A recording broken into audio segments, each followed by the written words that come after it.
గురుభ్యో నమః. శ్రీమాత్రే నమః. ఓం నమః శివాయ అంటూ ఈ కథ ప్రారంభిద్దాం.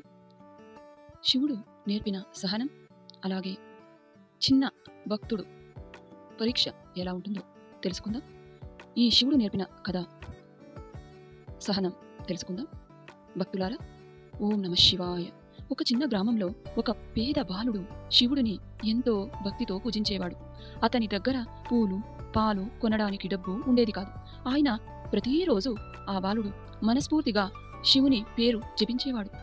ఎలా అంటే, ఓం నమః శివాయ, ఓం నమః శివాయ, ఓం నమః శివాయ అంటూ ప్రతిరోజు శివుని పేరు జపించేవాడు. ఆ బాలుని దగ్గర డబ్బు ఉండేది కాదు. ఒకరోజు గ్రామంలోని వారు అతన్ని చూసి నవ్వుతూ, నీ పూజతో ఏమి వస్తుంది అని అడిగారు. బాలుడు మాత్రం బాధపడకుండా, నిజమైన భక్తి అంటే కోరికలు తీర్చుకోవడం కాదు, కష్టాల్లో కూడా నమ్మకాన్ని కోల్పోకపోవడం అన్నాడు. కాలం గడిచింది. ఆ బాలుడు తన కష్టాలను ఓర్పుతో ఎదుర్కొంటూ జ్ఞానం, ధైర్యం సంపాదించాడు. చివరకు అందరూ అతని మంచితనాన్ని, పట్టుదలను గౌరవించారు. దీన్ని బట్టి నీతి ఏమిటంటే, కష్టాలు మనల్ని ఆపడానికి రావు, మనలోని బలాన్ని బయటకు తీసుకురావడానికి వస్తాయి. నమ్మకం, సహనం ఉన్నవారికి మార్గం తప్పకుండా కనిపిస్తుంది.